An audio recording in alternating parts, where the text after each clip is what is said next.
way for writing Gaussian distributions that will be helpful down the road.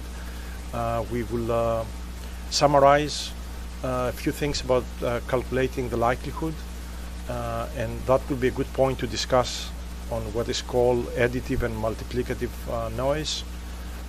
Some ideas on how to compute the map estimate and how to affiliate that with this concept that you may be familiar from other courses of regularized least squares, and then back to Gaussians and discussion of what we call Gaussian linear models.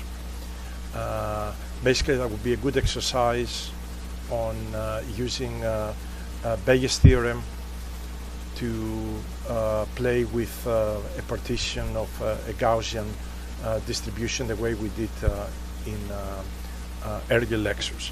Again, my advice is not to be paying too much attention on the formulas, but just to know where to find information, and more important, to understand the concepts involved.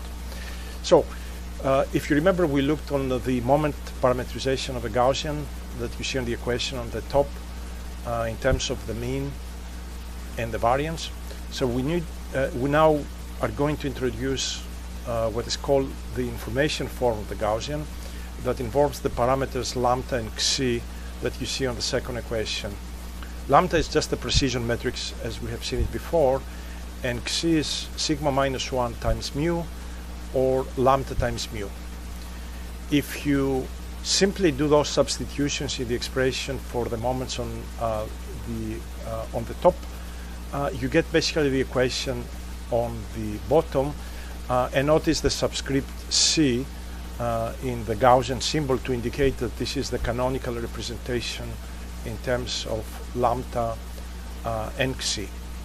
So this distribution looks obviously in this form a little bit more complicated and unfamiliar, but hopefully some of the operations with Gaussians will be easier to look at and work with than the moment parameterization with the classical exponential term that we are all familiar with. Okay, so you may ask, well, what type of calculations are we looking? One of those calculations will be to revisit and see if conditional and marginal distributions are looking any more easier informed than the moment parameterization, and of course things such as products of Gaussians that will come often in our course. Can we compute those in an easier way than using the moment parameterization? So hopefully when the next slide comes, we will be able to discuss the form of the conditional distribution of xa given xb, but on an information form.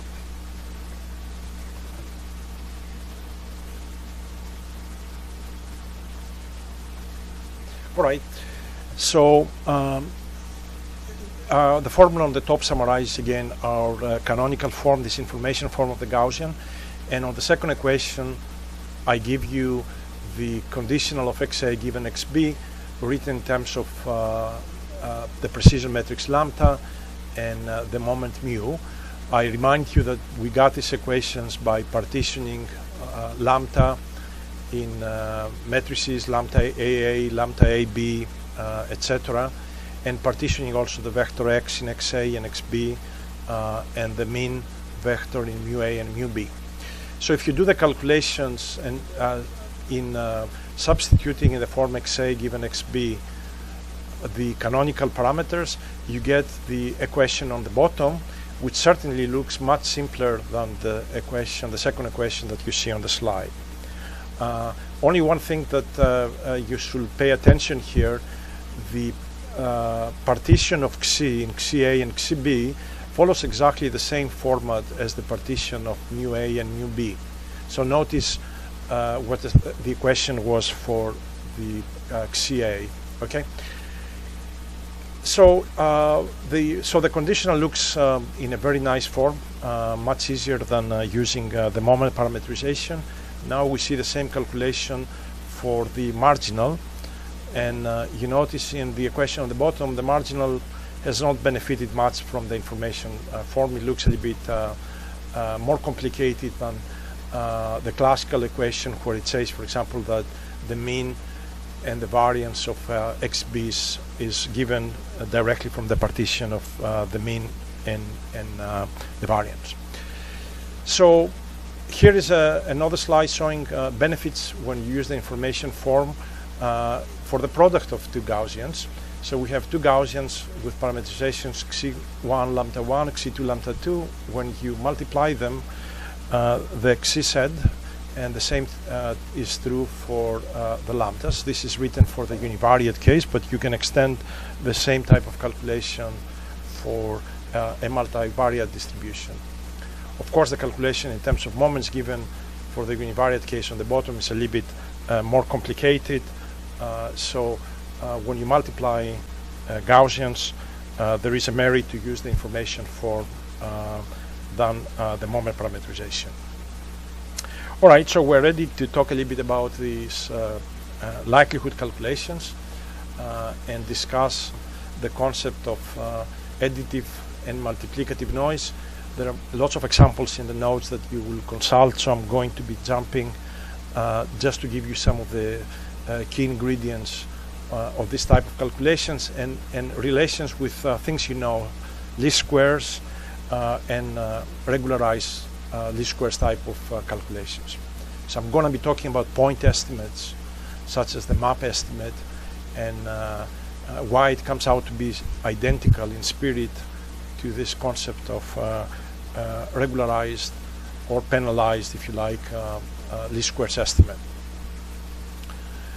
So this concept of multiplicative noise is the most familiar that we will play with, but in many areas of applications, multiplicative noise or additive and multiplicative noise simultaneously are very common as well.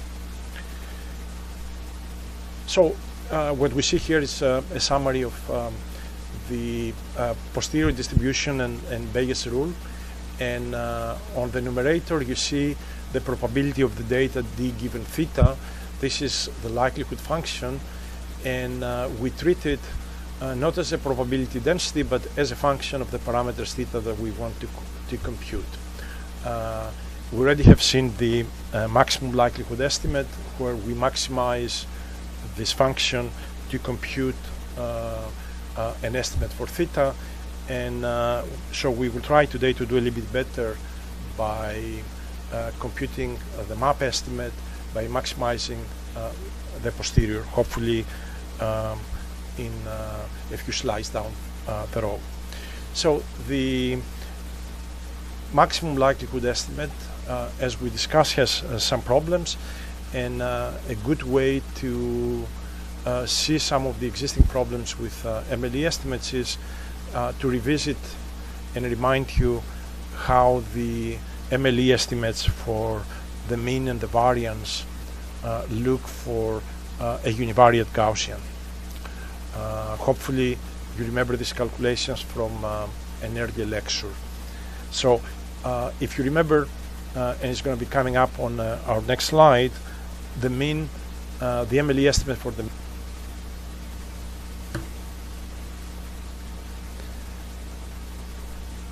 So we're going to, it seems we had some recording issues. We're going maybe to repeat exactly the same things. Hopefully they don't come twice in the recording. So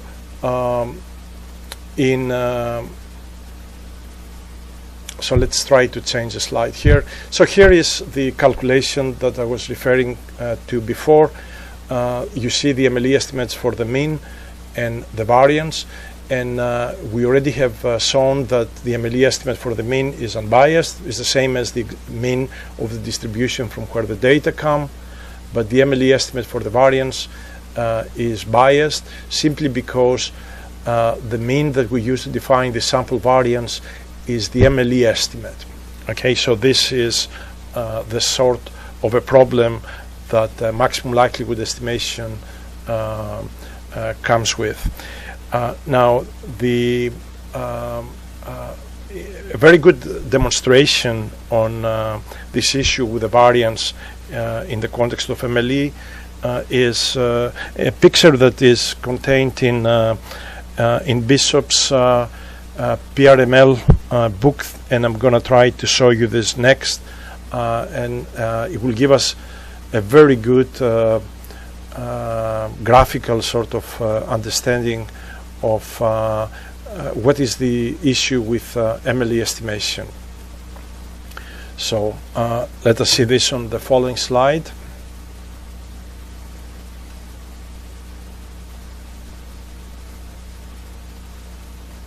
All right, so this is basically the the derivations we did. So here it is, the next slide. So imagine that you sample 2 data points at a time. So think of experiments A, B, C on these pictures from the true Gaussian, which is that green curve that you see marked as true Gaussian in this picture.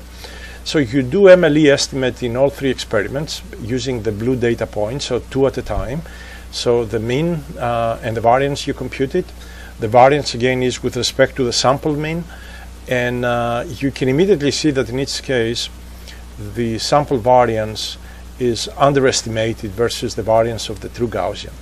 Now, you may say, what happens if I average the results on the 3 experiments? And you see that the MLE estimate for the mean looks pretty good, basically. It will bring you very close to the mean of the true Gaussian, but the MLE estimate for the variance is basically, I look in the 3 cases, it looks basically the same in cases A, B, and C, and it is significantly less than the variance of the true Gaussian that you see under the green true Gaussian case.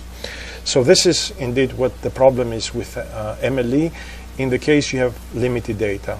If you have a lot of data, of course, this is not a problem, and MLE can be a decent statement, a decent estimate of your parameters, but you need to be sure nevertheless that your estimate can operate on whatever data is provided to you. All right, so I want now to make a connection between this maximum likelihood estimates and something you already know from previous courses in your studies, and in particularly what is called weighted least squares methods. So I'm going to try to design an example where popular basically with weighted least squares, but also useful later on in the course in the context of what's called model reduction. So let's consider that we have a multivariate Gaussian, as you see it on the top, and we take the mean of this multivariate Gaussian to be unknown, but we take the variance gamma to be given. Okay, so we don't have to deal with that complexity. Now, we will assume that we collect data from this distribution, data X, and I want you to think of this data X as approximations basically of the mean X0. This is really what we try to compute. We try to compute the mean X0. And what I'm going to do is, because X and X0 are high dimensional vectors, we're going to do some sort of approximation, a model reduction, if you like, approach. And I'm going to assume that X0 depends through the equation that you see, the second equation, through some vector of hidden variables, Z, and we're going to assume that the dimensionality of Z is much less than the dimensionality of X. So we're making a model, and we say rather than computing X0 in, let's say, 1,000 dimensions, maybe it would be sufficient to compute Z in let's say in 50 dimensions or in 10 dimensions. Okay, and we assume for now that this matrix A is known. So this setting up with hidden parameters, it will be very typical later on in the course when we discuss about model reduction. So what's our problem now? The problem is, given samples of X, we want to come up with an estimate of Z for a given A. Okay? Again, given samples of X, we need to compute some point estimate of Z, and the data X are coming from the distribution that has a mean X0, which is AZ, and a variance gamma. So we need to be able now to write down our likelihood function, right? So we want to compute Z, so we need to be able to say something about the probability of X given Z. Okay, that's what the likelihood model is. Z are a known variable, so we need to be able to say something about the probability of X given Z. And of course, this is defined by the model error, that in this case is the variance gamma that we have in our Gaussian model. So what is the mean and the variance of X given Z? Can you look at the equation on the top and try to think on how we compute the mean and the variance of X given Z? How do we do that? So if we have given Z, right, can we compute the mean of X?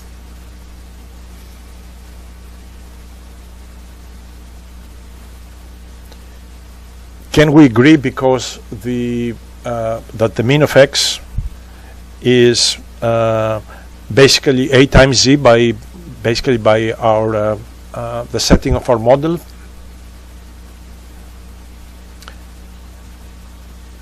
All right, so let's see on the next slide. If you don't like that, how about if you write our model explicitly as X equal A times Z plus some noise, some additive noise, E, that comes from a Gaussian with mean 0 and a covariance gamma. All right, so can you see now directly that the mean of X is basically AZ plus the mean of E, which is 0. So basically, by design, the expectation of X is 8 times Z. Similarly, if we compute the covariance of X, by substituting our model from the first equation, we can immediately see that the covariance is the same as the covariance of the noise Z, which is our given gamma, again specified for this problem, taken as given. So obviously we have a Gaussian distribution for the likelihood, and in the next equation we're going to see this Gaussian for this additive model case written explicitly. So you see that the probability of X given Z is the Gaussian with a mean AZ and a covariance gamma. So let's go back to our problem now. We collect some samples of X. Let's denote those X1, X2, Xn. So these are samples that come from this additive noise model, and from these samples we want to estimate our unknown Z. All right, so we're going to do this by using maximum likelihood estimate. So we need to compute our likelihood for this n-size data set, and then we need to find the maximum of the likelihood or of the log likelihood with respect to the unknown parameter Z. So let's see, how does the likelihood looks like if I collect 10 data points, right? We know on the equation you see for one data point. So what we need to do is, assuming that we sample this X's independently from each other, we can write down that the likelihood function will be basically the product of the likelihood of each of these data points. So pi of x1 given z, pi of x2 given z, etc., until we have all all of our data points basically included in the likelihood calculation. So if you look at the exponential, when you multiply these terms together, you will basically get, in the likelihood, you will get a summation in the exponential that has its term for one of the data points. That's the equation that you see now on the slide. So we need to find the maximum likelihood estimate, which is find the z that maximizes this. If we take the log of this, this will be equivalent as minimizing the following functional. That functional will be the summation terms hide that exponential, right? So effectively, to maximize the likelihood is the same as minimizing this functional L that you see, minimize it with respect to z. So what I have done on the last equation is rewritten explicitly the summation by multiplying terms together, and you notice there is a quadratic term in z, there is a linear term in z, and there is a constant term.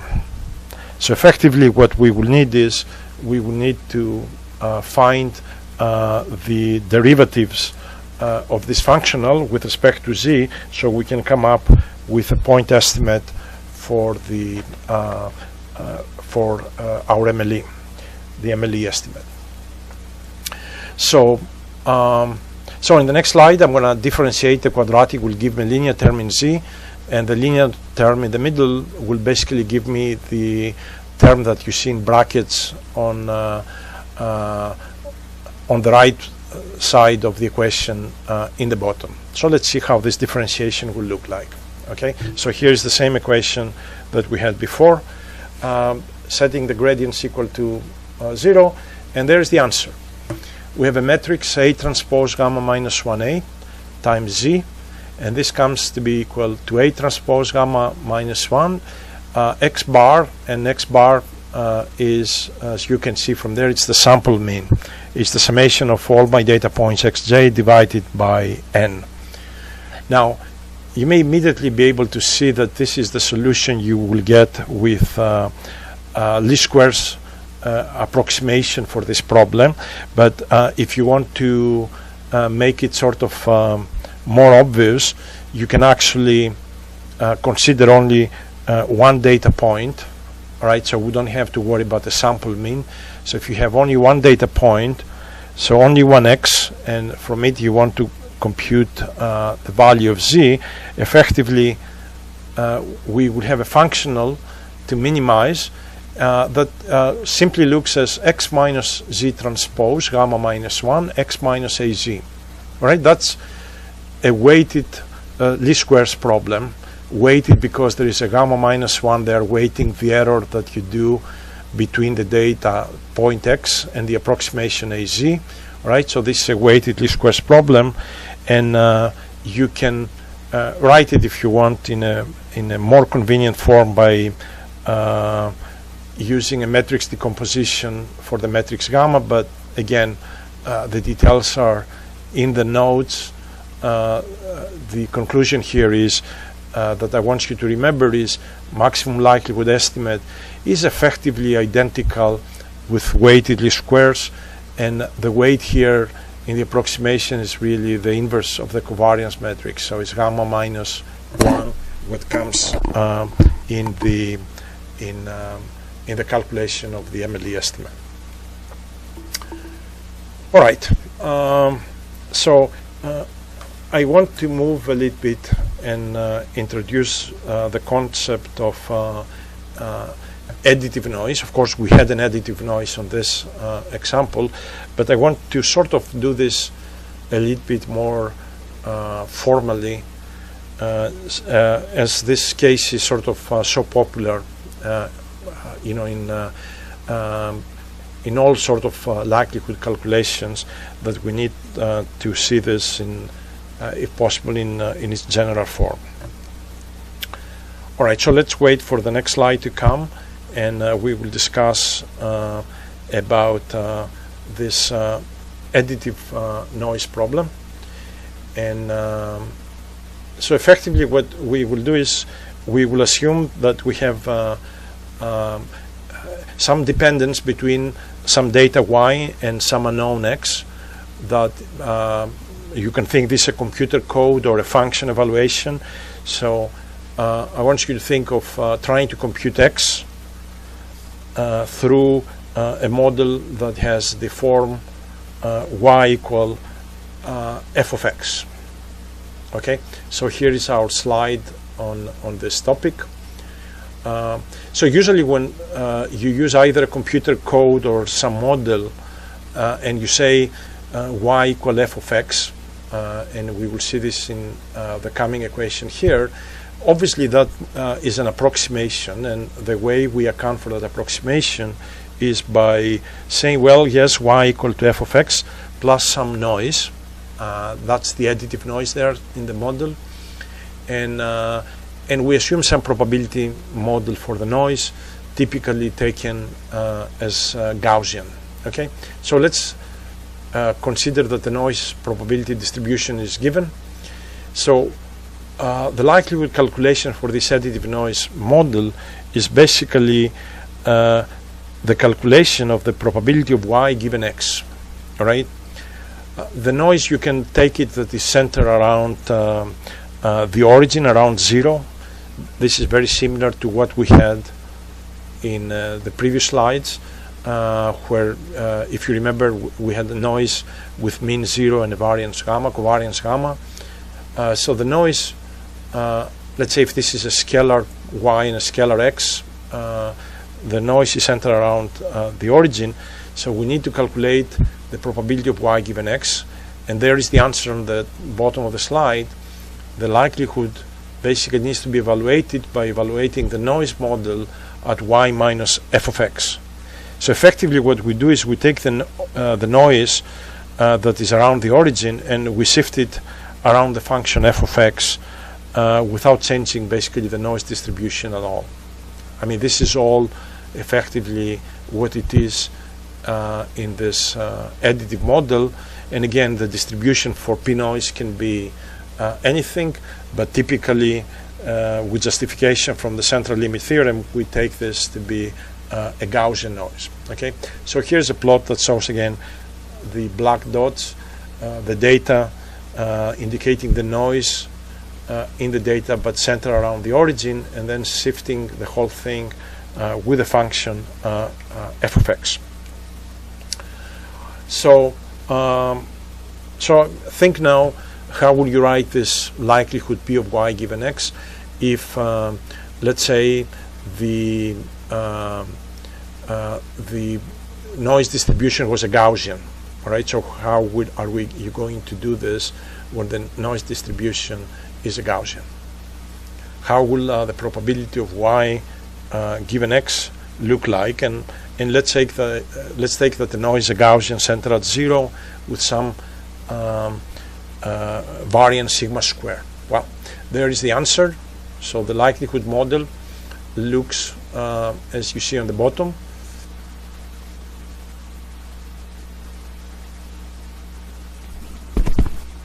You're not going to believe it, but I gave all this lecture with the microphone off. It's Friday. A glass of wine will have turned my brain on, but you know, it's too early in the afternoon, right?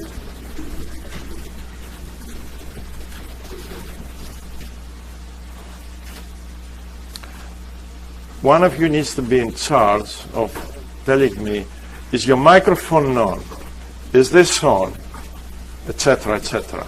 Is your brain working?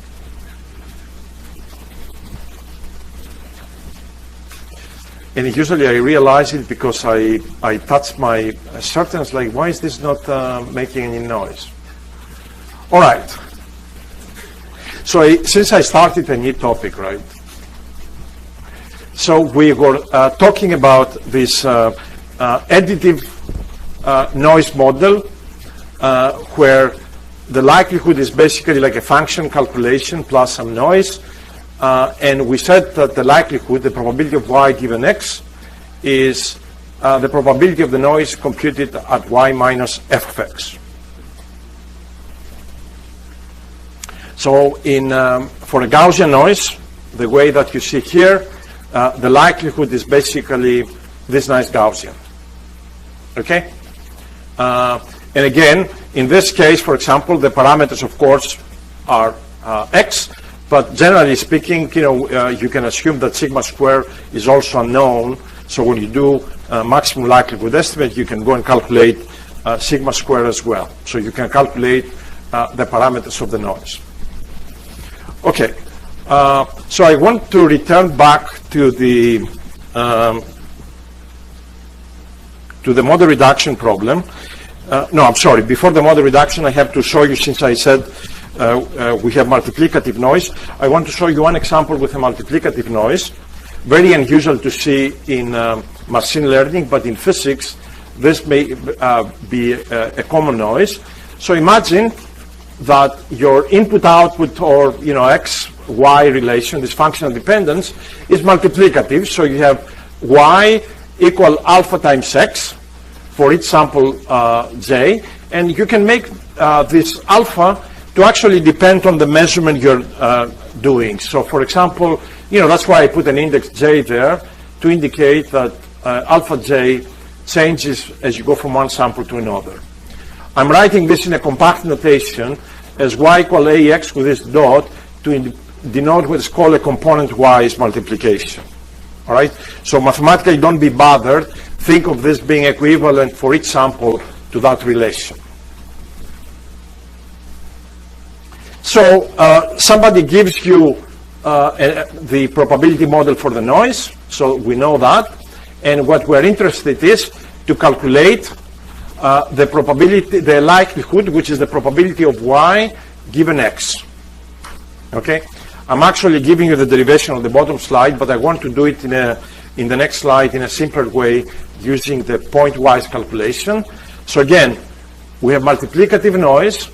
We know the probability of the noise alpha, which is that. Okay? And we want to compute the likelihood, which is the probability of y given x. So here's how I do it. From this relation, which is, I can apply it for each point-wise, alpha j equal yj over xj. So for a given x, because this is what I need for my likelihood calculation, d alpha j equal dyj over xj. Okay? Nothing special.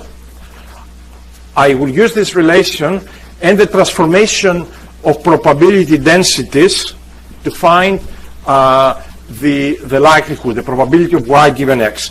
And let's see how I do this. Right? This is a good exercise on transformation of probabilities.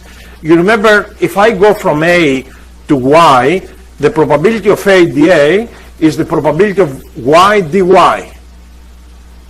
You remember, I have to conserve probability mass. So what I do is I start with probability of A dA, and I collected samples, say, 1 to n. So I write this as P of A dA1 to dAn. What is dA1 is dy1 over x1, dyn over xn. And what is P of A? The probability, basically this is my noise level, but instead of alpha, I'm going to use yj over xj, and I denote all of these terms here point-wise like that. So this is the product of P of y1 over x1, P of y2 over x2, etc., etc. I rearrange this, so I have this, I have my x's here, times dy1, dyn. So this is my likelihood model when I have multiplicative noise. And maybe it's written explicitly. This is how it looks like. So very different from the case where we have additive noise. So again, this is not very common in machine learning books. You are not going to see multiplicative noise often, but you can tell me how many examples you know in your own practice where you have relations that look like that. If they look like that, you know what? Certainly you can have an additive noise, exactly as before, but if this parameter is not very well known, then you have also a multiplicative noise. So you need to combine the two things together. You can get lots of different combinations of noises, but this is the multiplicative noise. Okay, let's jump to slide 50.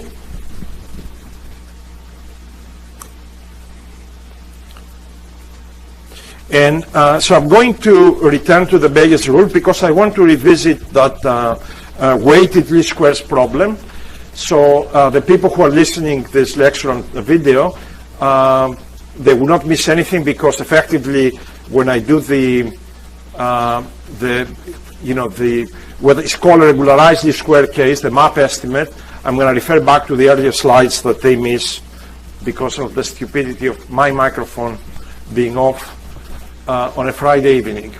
So Bayes rule, exactly the previous relation, right? So the prior model, the likelihood calculation, and for now we don't really care about this normalizing factor. But what I'm going to do is I'm going to try to work with a new point estimate, which is not the one that maximizes the likelihood, but is one that maximizes the posterior, and the posterior involves only the likelihood and the prior. So that's why I don't need to care about P of X. All right. So just jumping only one slide. So this is our original problem. So let me summarize it again. X is a high dimensional vector, okay? And we had a Gaussian distribution for it. So this is, we have measurements of X, which are basically representations of the mean of X. We assume a Gaussian distribution. The mean of X around with some known variance, okay? And we represented the mean as some matrix A times Z, where Z is a low dimensional vector, okay? And because this is wrong, you cannot take a high dimensional vector and shrink the information from high dimensions to low dimensions with zero error. We plug in also some additive error E, okay? And so this is what we already looked. And we looked in the case where Z is basically a deterministic entity, and then we found a point estimate Z that maximizes the likelihood of X under this model.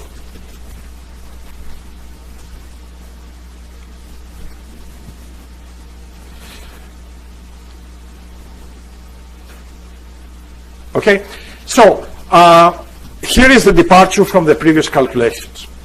In the previous calculations, when we wrote this, we had a noise model that was a Gaussian around 0 with variance sigma square.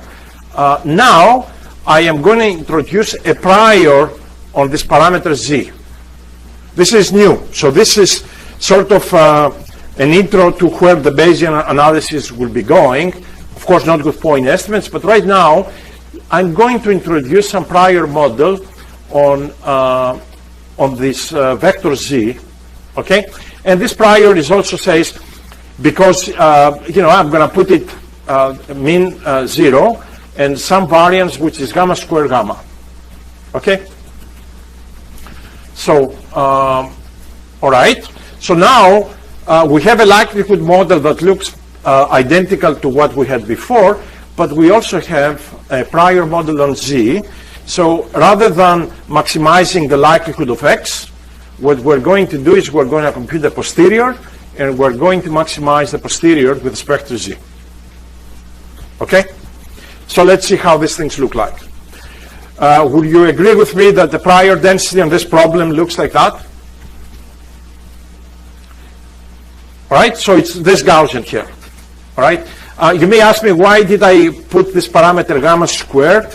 And I am going to tell you, so you're not curious on this, because we want to mimic what is called regularized least squares. Okay? So basically, we want to control how much knowledge information we need to extract from the prior, and gamma will be sort of the magnitude of that. So we fix, if you like, this matrix. This is like being a vector, right, where you have a unit vector here that only controls orientations, and this controls the magnitude of that vector. So gamma is a matrix here, and gamma squared is a parameter that we would have some flexibility to play with. So this is the prior model, okay? And the likelihood is identical to what we had before, okay?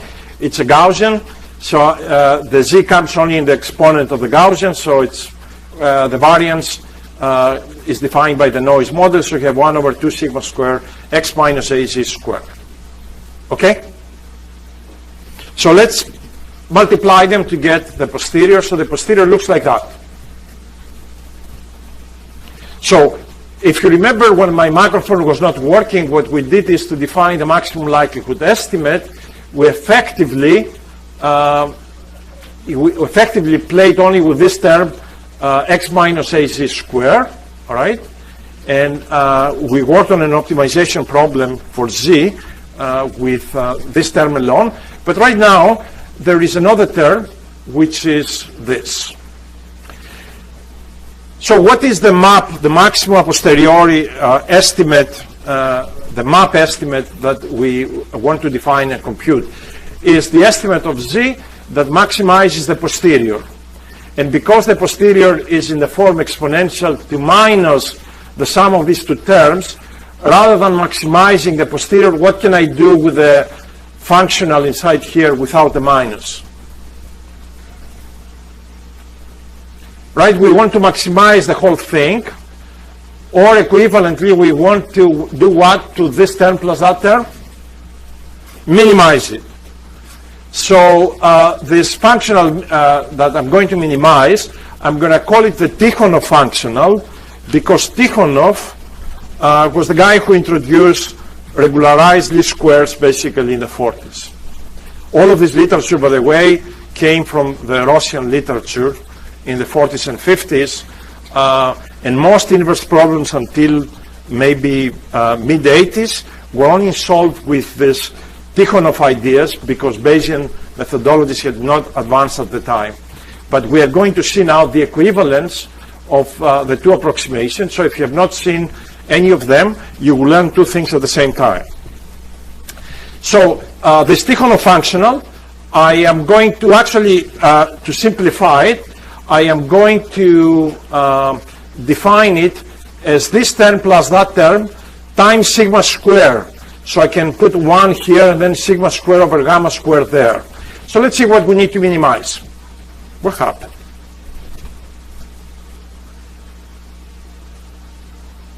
All right. So there is some linear algebra that I introduced, but before that, let me say that again. We said we're going to put 2 times sigma squared, the two terms, and will you agree with me? We'll look x minus az squared plus sigma squared over gamma squared times this thing, this term there. Let me show you again. You remember we had z transpose gamma minus 1z. Z transpose gamma minus 1z. And the only thing I have done with the z transpose gamma minus 1z, I used a Cholesky decomposition for gamma minus 1 or gamma, and I wrote the gamma minus 1 as a symmetric matrix as R transpose R. All right?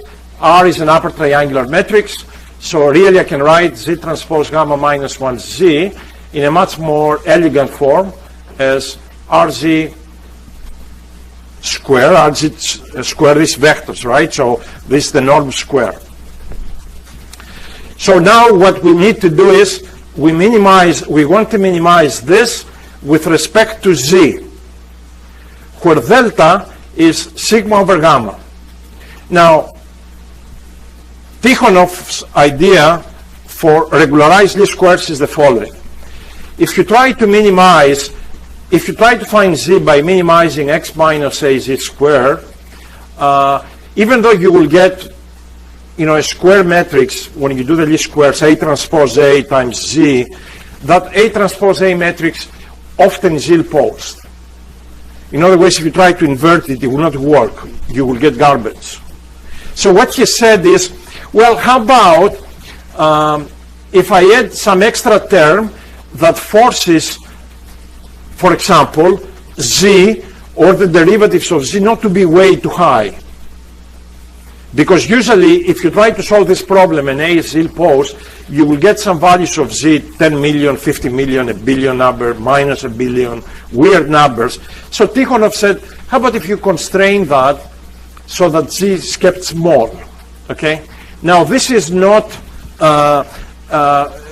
constraint optimization. This is not constraint optimization, because the parameter delta is not a penalty parameter. It's a regularization parameter, okay? And in this context of this Tikhonov regularized least squares, there are guidelines on how you compute delta, but it's not relevant really to our class. But those guidelines, they are really based on mathematical argument, and they don't come from naturally from the formulation, okay? But here, in the statistical approach, delta comes to be sigma over gamma. Remind me, what is sigma? Is the noise squared. The noise of what? What is sigma? You remember?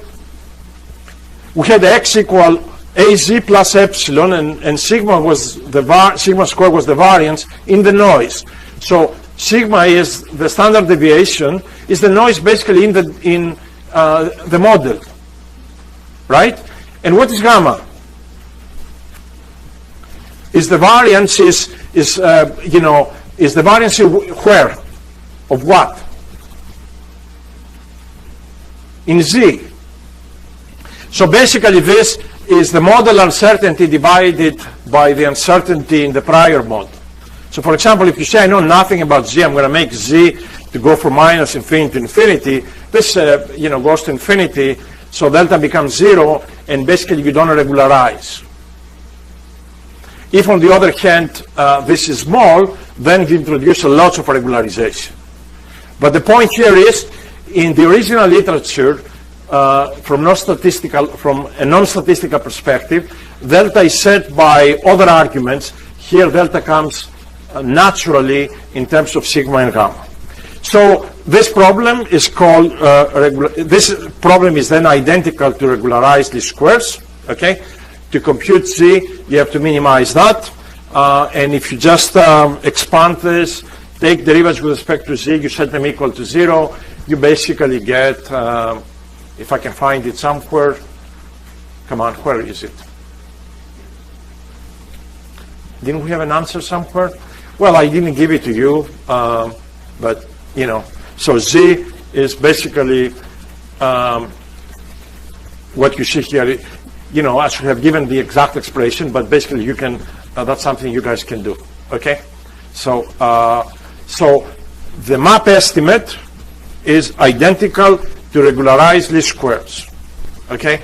And obviously statistics is much more than point estimates, so this may be not the best we can do. We can do much better than that.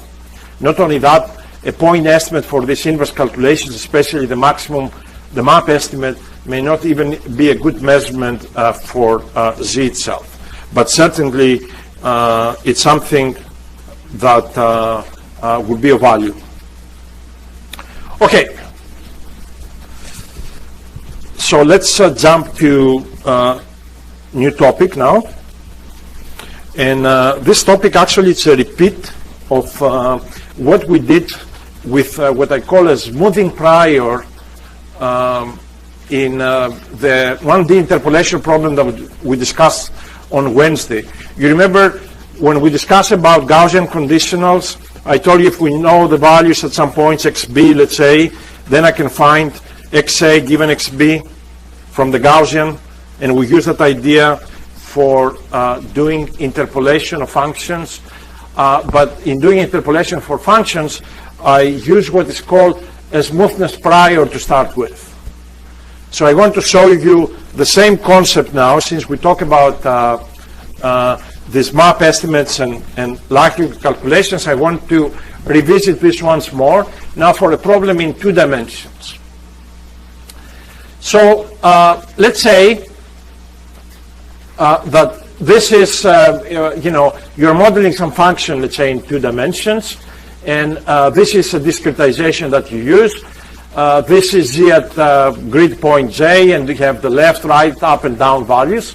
All right. So we would like to introduce some prior that will force this Z to be smooth, so that it doesn't have rapid variability as we move from one pixel value to another.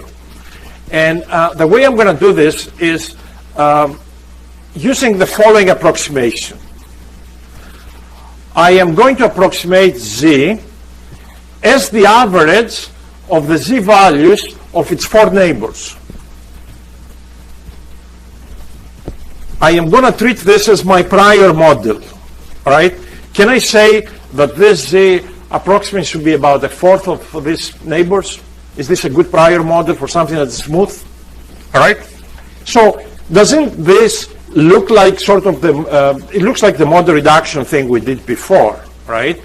Of course, we went from Z to Z, so it's not real model reduction, but there is a mapping, let's say Z equal to AZ. And the A matrix looks like that, but you can treat that every Z, except in the edges, is the average of the 4 neighbors. Now, this model is wrong, right? I mean, actually, if you take this matrix A and you form I minus A, all right, you will find that you cannot solve for Z from this model. All right, so this is certainly, it sounds nice that this is the average of the 4 neighbors, but this equation is not something you can solve with. So if you cannot do this, every model introduces error, and the error means you have to revise your model as Z equal AZ plus the uncertainty of this model, plus some noise. All right? I want basically to tell you how we got that prior in a different way that that the topic we discussed on Wednesday. So I want to smooth things, so I'm using Z equal to AZ, and because this obviously cannot stand mathematically, I am going to put some noise to it, and I say plus some uncertainty, the error that I'm doing in this model, right? Because obviously it's not the correct model. Yes, it smooths, but there is some uncertainty. And we're going to model R with, let's say, some Gaussian error. So will you agree with me that the prior of Z then is the distribution of the model error evaluated as Z minus AZ? You remember when we were discussing about the likelihood models, right? So, the prior on Z from this equation is really the distribution of R, but evaluated at Z minus AZ. Okay? And if you call Z minus AZ, so if you put R this Gaussian, and you call Z minus AZ L, then you get exactly the smoothing prior that we use in that interpolation problem. In the notes on Wednesday, I left it, I said you do a transformation and this and that. I did not elaborate on this because we did not discuss this context of how this additive noise comes. But here is a very nice way of deriving it. Okay? So again, you smooth things. You can do this actually with images, with voice, lots of functions, that they are smooth. But then because you smooth it, you say I introduce some uncertainty in this model. You make this distribution of R to be Gaussian with some noise, which maybe is not known. And the prior model then from Z from this equation is this Gaussian of the model error evaluated at 1 minus A times Z. And that gives you a smoothing prior that is what you see there. And this, we use it to do interpolation only from the prior, but later on, if you use a likelihood model and a prior like that, basically you can come up with much more realistic ways for doing regression problems, and we will discuss this a few lectures down the road. All right.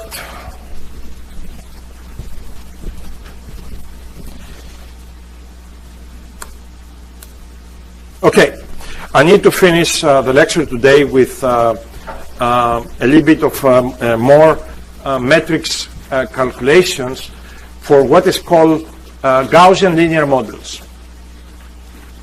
Okay, and this is something you are going to use about 1,000 times if you work in this area. So these are formulas, you need to have them ready to look at and be sure how you know how to use them. So let's say the following, that these are all vectors, x and y. So you have a model that you have probability for the probability of x given by this Gaussian, and the probability of y given x is given by this form, and we call this Gaussian linear models because the mean of y given x is linear in x.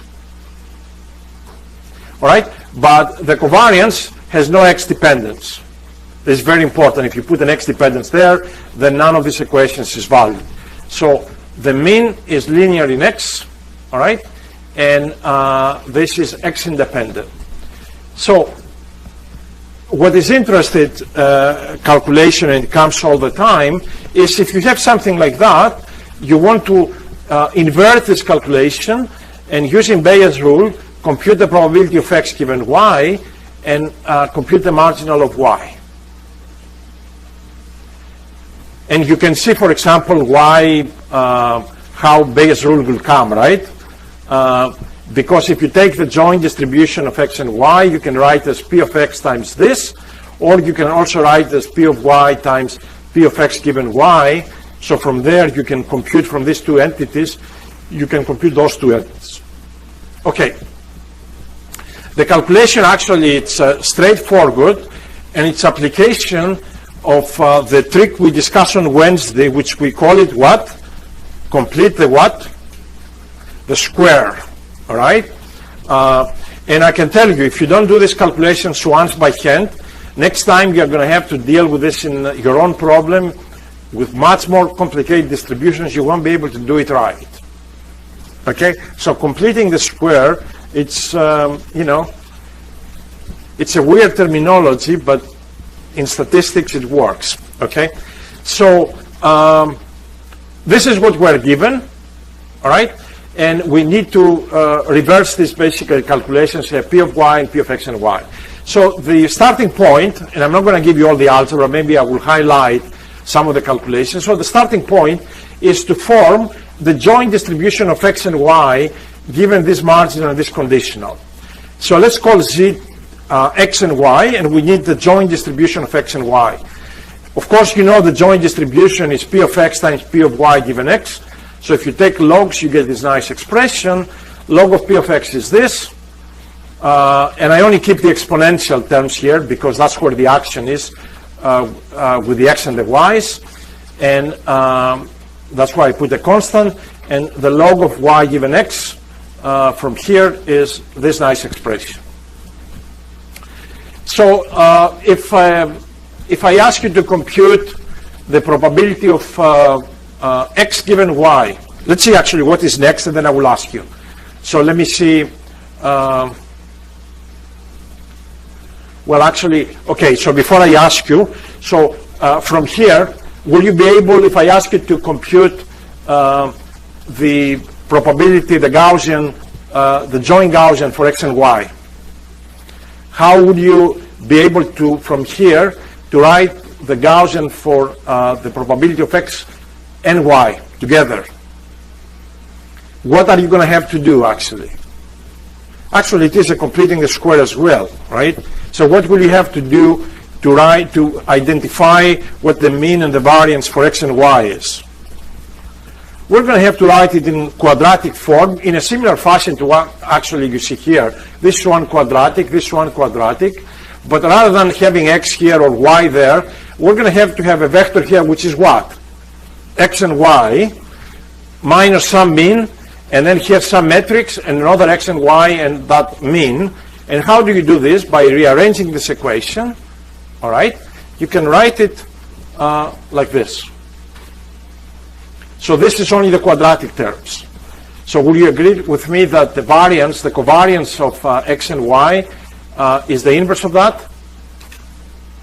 I mean, if you do that, put this together, you get that. So this better be sigma minus 1, right, for the joint distribution. So the covariance of Z has to be equal to the inverse of this matrix.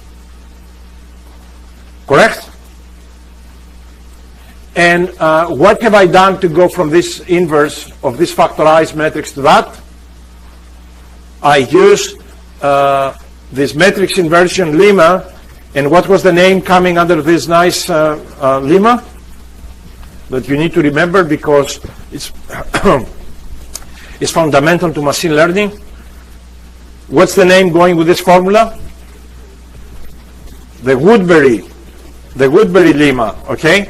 And again, if you think it is only a buzzword for this class, you can search on Wikipedia or anywhere else and you will see how often the word Woodbury lemma is used, okay? So to invert this, you get that. So, and again, here I'm only writing down the quadratic term to identify what the covariance of Z is.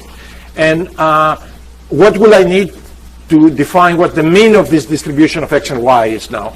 I will need to see how the linear terms look like. Okay? And the linear terms will basically need to look something as Z transpose times the covariance of Z inverse times the mean of Z. This is what I want to identify. So if you only take the linear terms in that expansion, the linear terms come to be this. So forget the Z transpose. If you multiply both sides by the covariance of Z that we computed, it comes out that the mean of Z, it's a very nice expression. For X is mu, for Y is A mu plus B. Not surprising there, right? Because you remember we had the conditional model. Okay? So basically the mean of X was mu, the mean here was AX plus B, all right?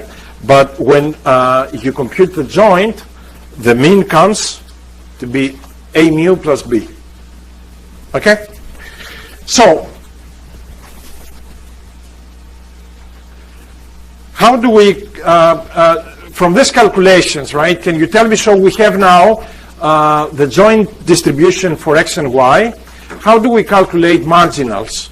So we want to compute now P of Y. You remember our objective, we had P of X, P of Y given X. Now I want to calculate P of Y. If you know the distribution of X and Y, how do you calculate P of Y? Actually, that was this. You don't need to integrate because we already have the formulas. We already did it.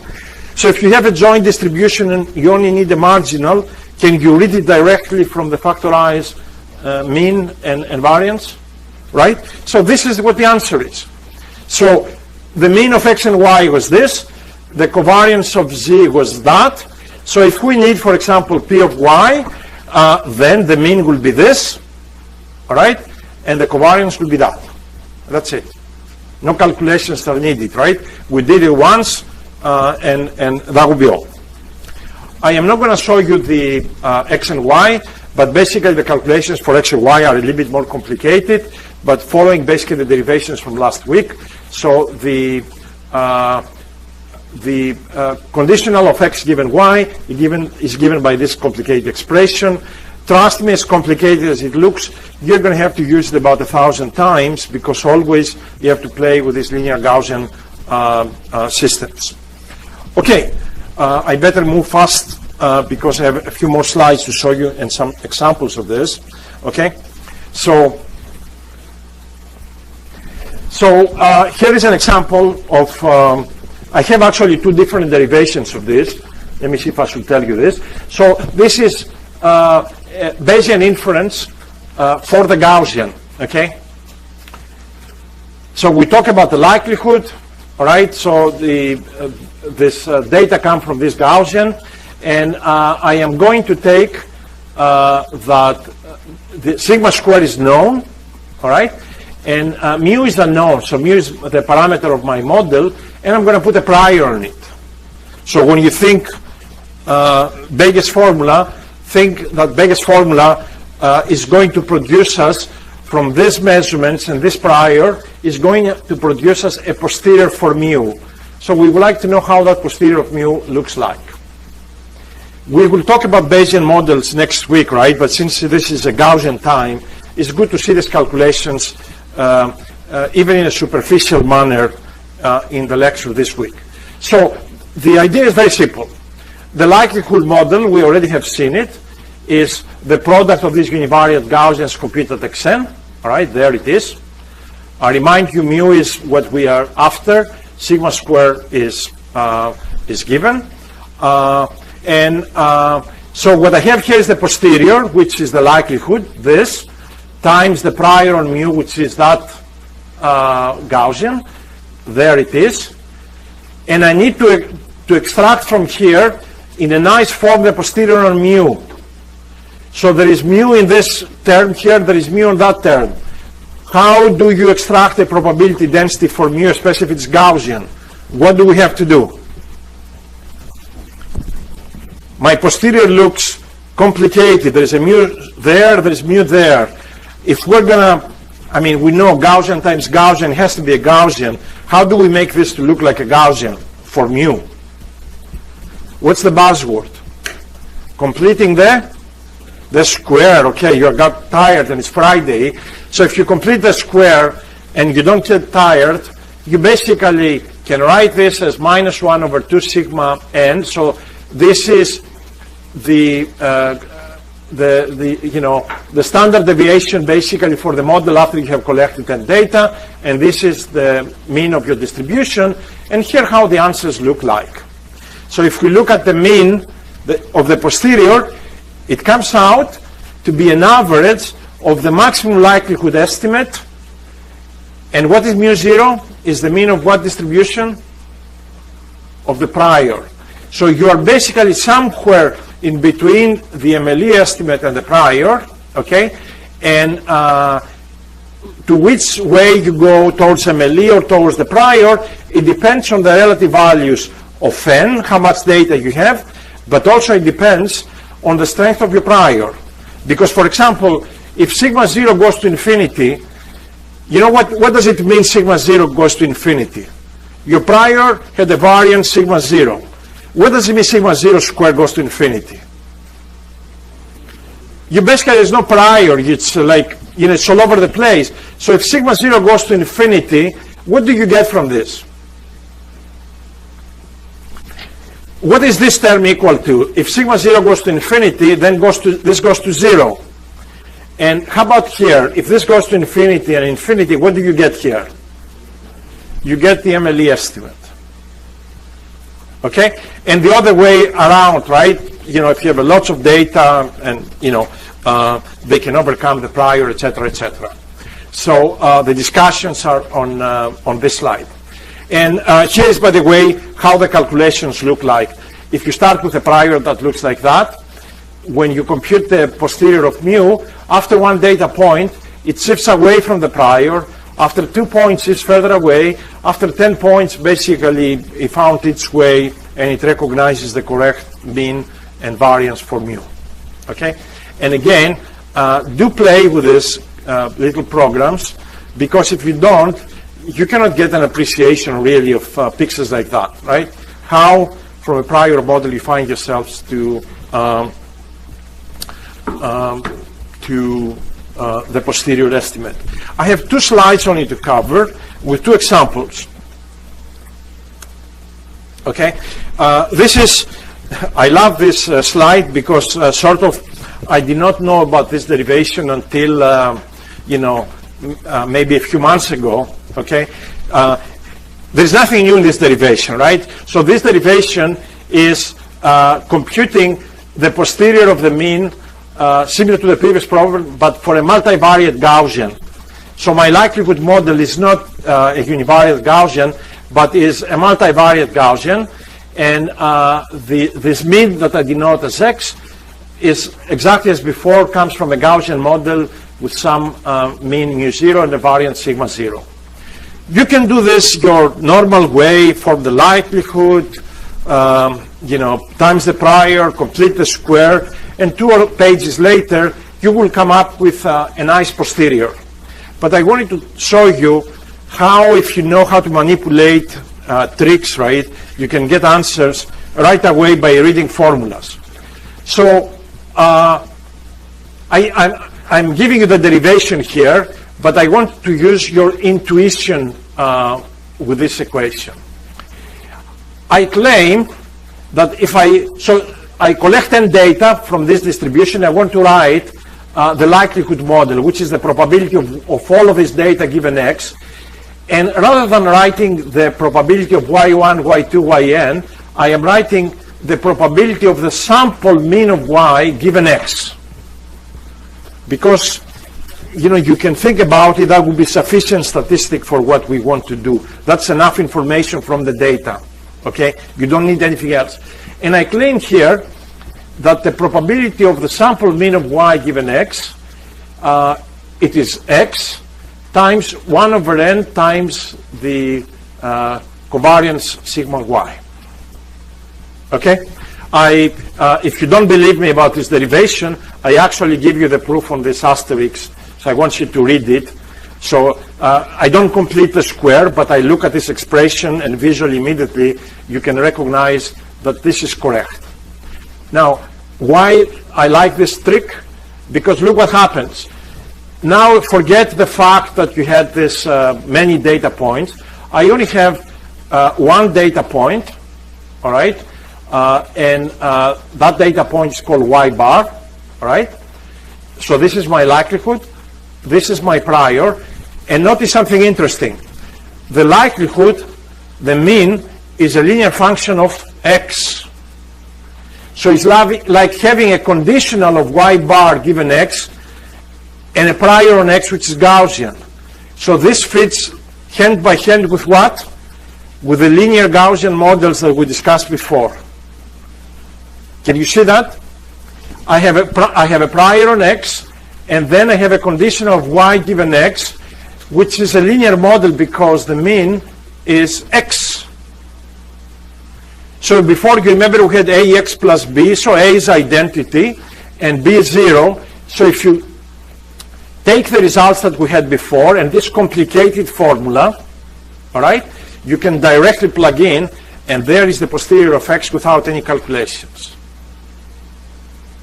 All right, so don't spend time and say, oh, this is, you give us too much homework, because at the end of the day, when you learn these tricks, you can actually do this directly in one line without having to do these calculations. And let me see, I'm going to give you one example to finish, okay? Another example. So we had, a likelihood that it's Gaussian, a prior that is Gaussian. So let's say that we are trying to measure the mean mu of the Gaussian distribution, right? But we have two sensors, so we collect two data points, but the two data points come from two sensors that each of them has its own variance. So before, you remember, the data come from the same Gaussian, but now one of the data points comes from a Gaussian that has this variance here. Another point comes from another sensor, has another variance. Here they are equal, basically, but basically one says the mean is there, the other one says the mean is there. So obviously, if you form the posterior, you will get effectively a posterior that gives you an estimate somewhere in between, and this is the variant of the posterior. Okay?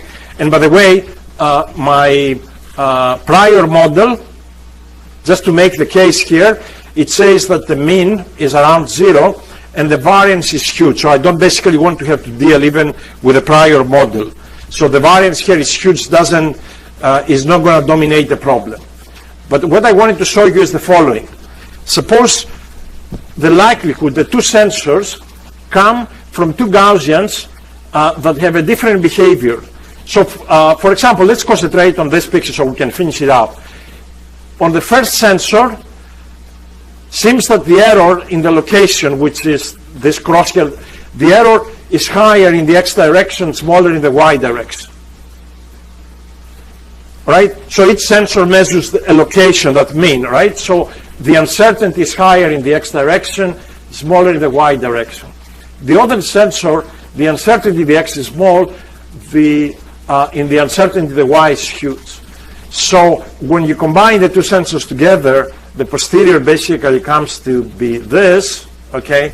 And effectively this uncertainty, the wrong message is coming, the competing message is coming from the two sensors are counted in this posterior that gives you this cross on the middle. This, of course, you're going to the likelihood model. You're going to have to use likelihood with different variances for each sensor, right? But